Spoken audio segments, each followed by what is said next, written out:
வணக்கம்.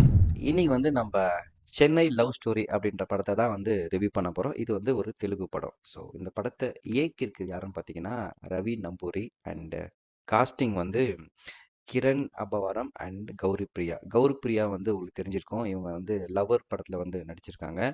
மணிஷ் சர்மாவோட இசையில இந்த படம் ரொம்ப ஒரு டாக்கா இருந்தது. ஸோ நம்மளும் படம் பார்த்துட்டு வந்துட்டோம். இந்த படம் எப்படி இருக்குன்னு கேட்டிங்கன்னா, ரொம்ப நாள் கழிச்சு ஒரு சூப்பரான ஒரு லவ் ஸ்டோரி பார்த்த மாரி தான் எனக்கு இருக்கு. ஒரு சூப்பரான ஒரு எமோஷனல் டச். ஆனா ஒரு விஷயம் கேரண்டியா நான் சொல்லுவேன். யாரா இருந்தாலும் ஒரு 2, 3 இடத்துல கண்டிப்பா உங்க கண்ணு கலங்கும். அந்த அளவுக்கு ரைட்டிங் சூப்பரா இருக்கு. ர ரைட்டர் ரைட்டர் சாய் ராஜேஷ். அவர் தான் story, screenplay and writing பண்ணியிருக்காப்புல. என்ன அற்புதமான ஒரு ஒரு எழுத்துன்னு தெரியல. ரொம்ப நாள் கழிச்சு இந்த மாரி ஒரு டயலாக்ஸ் அண்ட் ரைட்டிங்ஸ் நான் பார்க்குறேன். ஒரு சூப்பரான படம். ஓகே. இந்த படத்தோட கதைய பத்தி பார்ப்போம். ஹீரோயின் ஒரு பிரேக்கப் ஆயி எப்பயுமே ஒரு டிப்ரஷன் மோட்ல ஒரு சரக்கு அடிச்சுட்டு, அந்த மாரி அதுலேருந்து வெளிய வர முடியாம இருக்கிற ஒரு கேரக்டர். இதுல நம்ம ஹீரோ இன்ட்ரோடியூஸ் ஆகுறாங்க. ஸோ ஆனதுக்கப்புறம் இவர் டிப்ரஷன்லேருந்து வெளிய கொண்டு வராங்க. இவரு மேல காதல் வருது. இதுக்கப்புறம் ஒரு கட்டத்துல ஆ இந்த ஹீரோவும் இறந்துடுறாரு. ஸோ ஆல்ரெடி டிப்ரெஷன்ல இருக்கிறவங்க 2வது காதல் இந்த ஹீரோவ இறந்து போயிடுறாரு.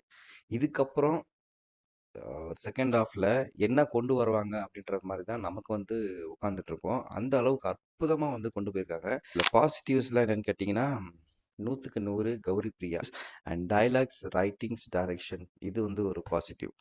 ஸோ நெகட்டிவ் என்னன்னு கேட்டீங்கன்னா, செகண்ட் ஹாஃப்ல ஒரு 10, 15 நிமிஷம் கொஞ்சம் ஷ்ரிங்க் பண்ணியிருக்கலாம். கொஞ்சம் படத்த கொஞ்சம் கம்மி பண்ணியிருக்கலாம். கொஞ்சம் லேக் ஆற மாரி தான் செகண்ட் ஹாஃப்ல இருந்தது. பட் கிளைமாக்ஸ் டச் வேற லெவலுங்க. நீங்க தெலுங்கு புரிஞ்சவங்க பார்த்தீங்கன்னா, இந்த படம் வேற லெவல்ல இருக்கும். அண்ட் சப்டைட்டில்ல பார்த்தாலும் கூட உங்களுக்கு கனெக்ட் ஆகும். என்னோட கெஸ்ஸிங் என்னன்னா, கண்டிப்பா இந்த படம் எல்லா மொழியிலயும் ரீமேக் ஆகப்போது. நான் இப்பயே சொல்றேன். கண்டிப்பா பார்த்துக்கோங்க. கண்டிப்பா ரீமேக் ஆகும். ஒரு டிஃப்ரெண்ட்டான ஒரு லவ் ஸ்டோரி. நான் சொன்னா அது ஸ்பாய்லர் ஆயிடும். பட் சூப்பரான ஒரு டிஃப்ரெண்ட்டான ஒரு லவ் ஸ்டோரி அண்ட் முழு credits goes to the director and Gouri Priya, Kiran. இவங்க 3 பேரு தான் இந்த படத்துக்கு பக்கபலம். More credits goes to the performance. Gouri Priya இவங்க தான் படத்த தூக்கி நிப்பாட்டியிருக்காங்க. மோர் ஓவரா இந்த படம் ஒரு சூப்பரான ஒரு எமோஷனல் படம். ஸோ மீண்டும் அடுத்த வீடியோ சந்திப்போம். நன்றி.